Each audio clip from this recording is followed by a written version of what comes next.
کہ ایک ہوتی ہے سنی ہوئی بات، ایک ہوتی ہوئی دیکھی ہوئی بات۔ دیکھنے سے اور یقین حاصل ہوتا ہے، دیکھنے سے اور انسان کو اطمینان ہوتا ہے۔ تو ابو بکر صدیق کو دیکھیں، تاریخ کے ہر دور میں نبی رحمت صلی اللہ علیہ وآلہ وسلم کے زندگی کے ہر لمحہ میں وہ سائے کی طرح آپ کے ساتھ ساتھ ہیں۔ ایمان میں نبی رحمت صلی اللہ علیہ وآلہ وسلم اول ہیں، ابو بکر دوسرے ہیں۔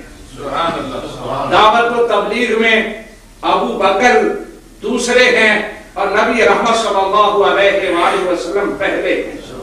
نصرت للدین میں نبی رحمت صلی اللہ علیہ وآلہ وسلم پہلے ہیں، ابو بکر دوسرے ہیں۔ خلافت اور امامت میں نبی رحمت صلی اللہ علیہ وآلہ وسلم پہلے ہیں اور ابو بکر دوسرے ہیں۔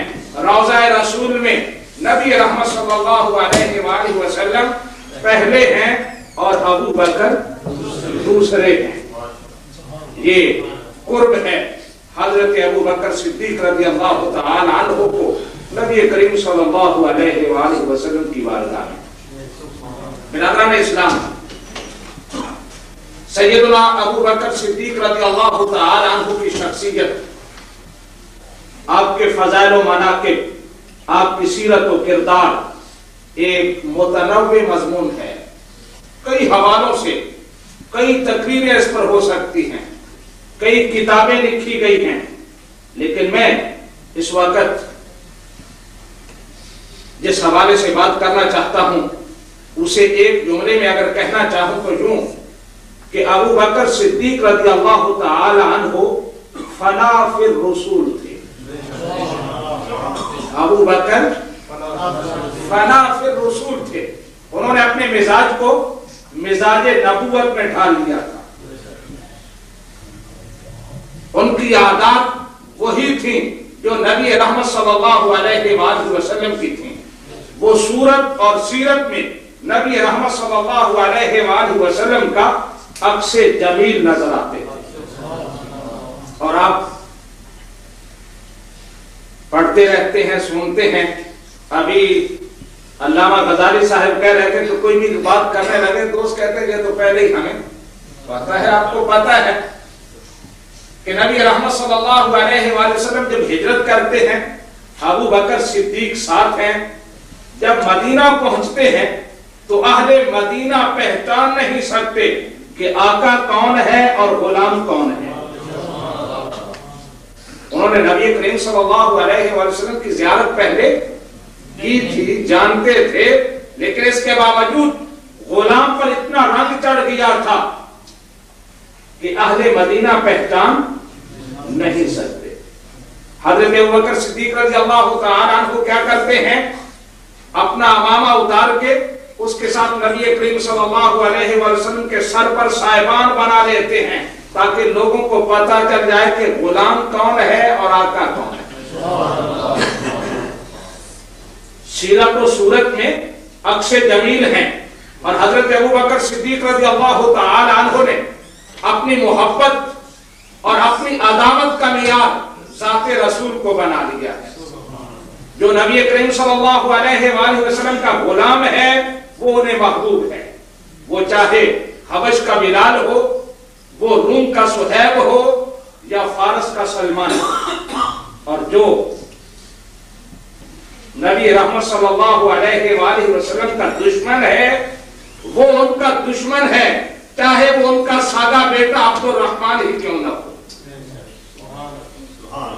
جو رسول اللہ کا دشمن ہے وہ ان کا دشمن ہے، اور جو رسول اللہ کا دوست وہ ان کا دوست، چاہے اس سے کوئی تعلق نہ ہو، نہ خونی تعلق، نہ علاقائی تعلق، نہ برادری کا کوئی رشتہ، صرف ایک رشتہ ہے کہ اس نے رسول اللہ صلی اللہ علیہ وآلہ وسلم کی غلامی کا پٹا اپنے گلے میں ڈالا ہوا، اور جو رسول اللہ کا دشمن ہے اس کو وہ دشمن سمجھتے ہیں چاہے وہ ان کا بیٹا ہی کیوں نہ ہو۔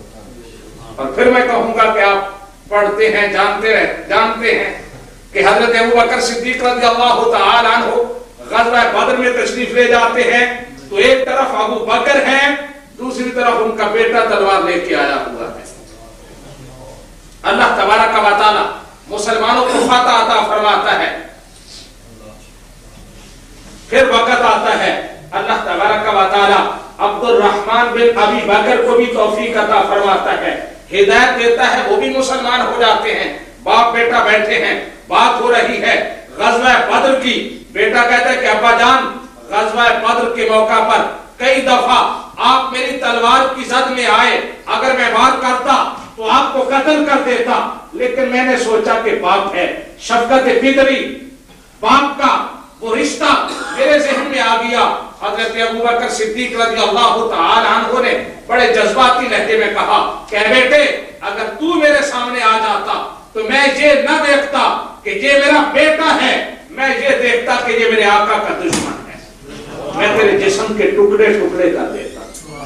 اور برادران اسلام، میں نے کہا کہ انہوں نے اپنی محبت اور اپنی عظمت کا معیار نبی کریم صلی اللہ علیہ وآلہ وسلم کی ذات کو بنا دیا ہے۔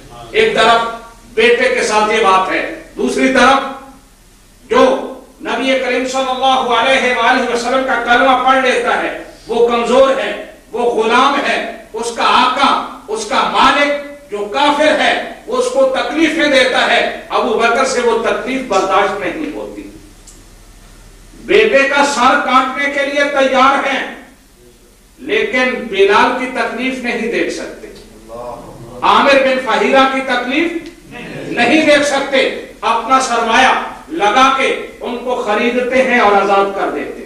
اور پھر قرآن گواہی دیتا ہے کہ ابو بکر نے یہ اپنی ذات کے لیے نہیں کیا، اپنے مفاد کے لیے نہیں کیا، بلکہ اللہ کی رضا کے لیے کیا ہے اور مصطفیٰ کی خوشنودی کے لیے کیا۔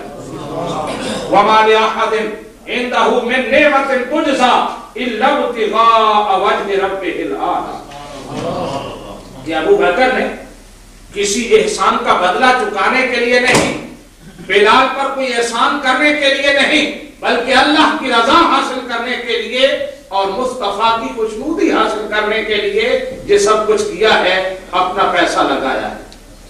وہی پیسہ اسی سے تلوار خریدی ہے، اس تلوار سے بیٹے کا سر کاٹنے کو تیار ہیں کیونکہ یہ دشمن رسول ہے، اور وہی پیسہ بلال پہ خرچ کر کے ان کو آزاد کر رہے ہیں کہ یہ غلام رسول ہے۔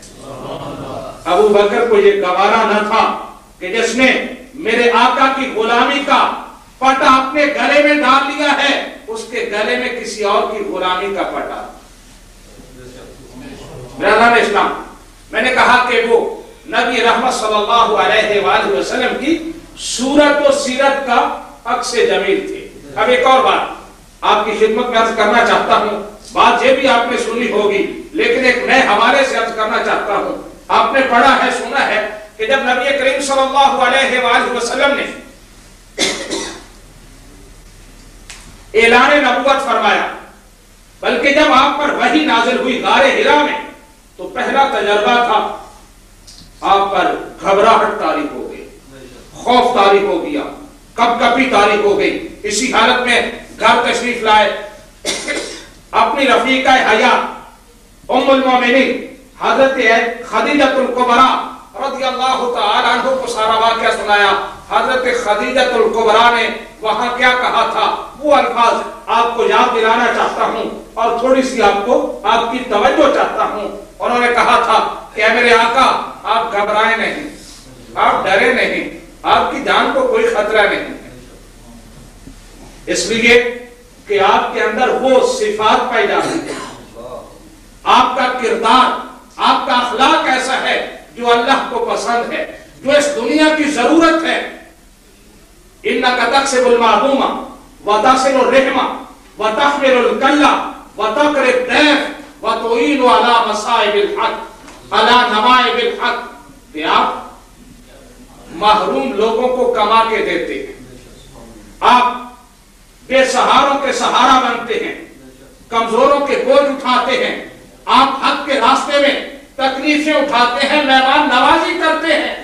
ایسی صفات کا آدمی اللہ تبارک و تعالیٰ اس کو تو عظمتیں دے گا، اس کو تو کمال دے گا، اس کو تو امامت دے گا، اس کو تو نبوت دے گا، اس کو تو تمام کائنات کا معلم اور سردار بنائے گا۔ آپ کیوں گھبرا رہے ہیں؟